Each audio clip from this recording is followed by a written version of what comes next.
Hello Centrals. Today I want to talk about sexual education. Now, before we get into our domain, I just want to stop a little bit and talk about education itself.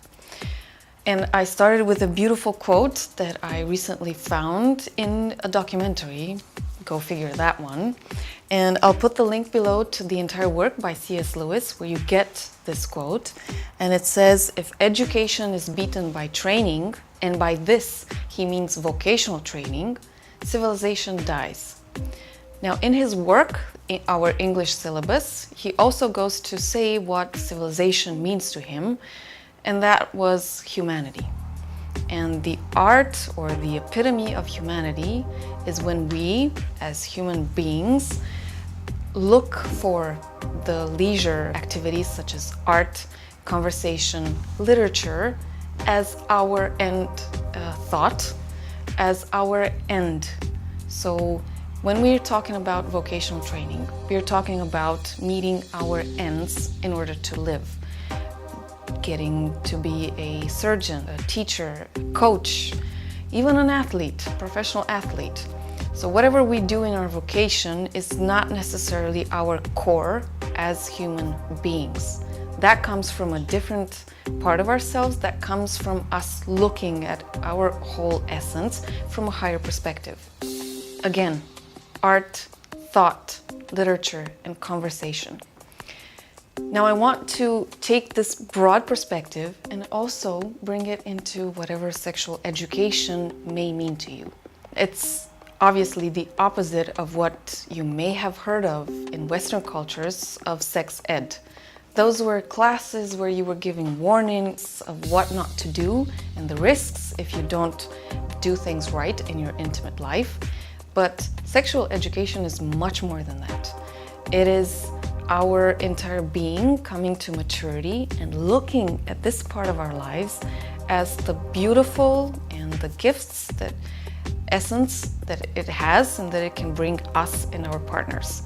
Education is, if you look at it from a classical perspective, is a curriculum designed by experts in various fields, spread throughout a certain period of time. Usually it takes years to get through the whole curriculum, taught by people who were trained to teach those aspects. And you have also periodical examinations and final examinations where you get to evaluate your level of understanding the knowledge that you were taught. When it comes to sexuality, things are not that classical. First of all, at a cultural level, we don't have this predisposition to educate ourselves into sexuality. There's a lot of taboo, a lot of ignorance here, and people who say they want to get trained in this field can be put into two categories. One, either they're training to become therapists, sexologists, relationship therapists, psychiatrists who are also specialized in sexuality, and yes, therefore that would be a vocational training, but people somehow confuse that with education. Secondly, you are put in a category of, oh, you're somebody who wants to do what? Have sex with a lot of people and learn a lot of techniques, and for what? So it's either you're going to a very far extreme where people are trained to help other people, or where people are just very cheap, or they want to get into this debauchery life and do whatever they please because this is all we know of it. Now, this is an exaggeration, but sometimes we fall into one of these two ways of thinking. The idea here is different. First of all, we have to come to the realization that education means that we acquire knowledge and we acquire self-knowledge also, and that we are trying to improve this part of our life for ourselves, for our partners, and we're trying to find fulfillment. Secondly, in terms of curriculum, well, that's a huge void here altogether. There isn't a curriculum in sexual education as you would put it in terms of understanding sexuality from a higher perspective. Again, you have vocational training, or you have sex ed classes where they teach you what to stay away from, and that's it. Okay, neither of these are actually education. So this part actually is one that we as a culture need to fill up. Until we do that, we just need to be aware that there are resources that we can use as a substitute. And this is where books come at handy, documentaries, podcasts, interviews, and also programs. Not just the ones that I'm doing. There are a lot of people in this area, and if you start Googling them, you will find them. In this part of the world, there aren't that many people yet.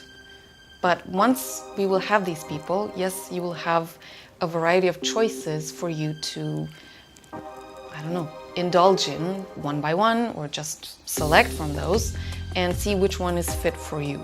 Last but not least, this is your own work that you will have to do. So education in the classical perspective, let's say that you go through college. You have 4 years or 5 years of college. There's a curriculum that you go through, and afterwards, do you consider yourself already a learned? No. You still have to develop and you still have to apply the things that you've learned. And please remember that life and the people that you meet will also help you learn and get even more educated. So it's an ongoing process, and this is what is valid also for your intimate life. No matter if you're married for the entire lifetime with the same person, no matter if you are monogamous and at a certain point you may or may not change your partner for whatever reason, or whether you are polyamorous and you engage in multiple relationships with different people whom you have deep feelings for and with whom it makes sense and there's a reason to have a relationship. So everything that you do can be an opportunity for you to learn, to develop, to grow, and to get permanently evaluated. Last but not least, exactly like in classical education, once, let's say, you get a map for yourself and you design your own curriculum, there are things that are intertwined. So you may find that for your sexual education, you might need to start looking into medicine, nutrition, working out, or keeping yourself into shape and taking a fitness program. Why not? Literature. This beautiful quote by C.S. Lewis actually had nothing to do with sexuality. But again, you can find inspiration and you can find knowledge from all areas of your life that you can bring into your intimate life and into your sexual education. So please keep in mind that as college or school or any other form of training that you take, it has multiple implications and you have to have variety in your curriculum. If you think that this is way too much for you, please remember that this can be done under the guidance of a therapist, of a personal development counselor, of a sexuality coach, of a relationship therapist. You name it. There are many people who can help you find your own path and set up your own itinerary. Although you may request help from the outside, education also means that you learn to listen to and learn to access your inner resources. Now, those are qualities or character traits that have proven to give you results in any other parts of your life that you can also bring here. That in and of itself means that you get mature enough to listen to your inner being, understand your emotions, and process them from a higher perspective, so process them from your intellectual abilities also. Now, if you're a woman who's watching, then this spring I have an invitation for you. I'm opening up the Erotic Temples for Women, and this is a program designed to give you the basics of what human sexuality and erotic development are and help you access your own resources in order to make your own sexual strategy. Now, if you think that this resonates with you, I'll also put the link below and check it out. So this is it for today. Thank you, and until we meet each other again, I hope that you have a very beautiful and educated, intimate life.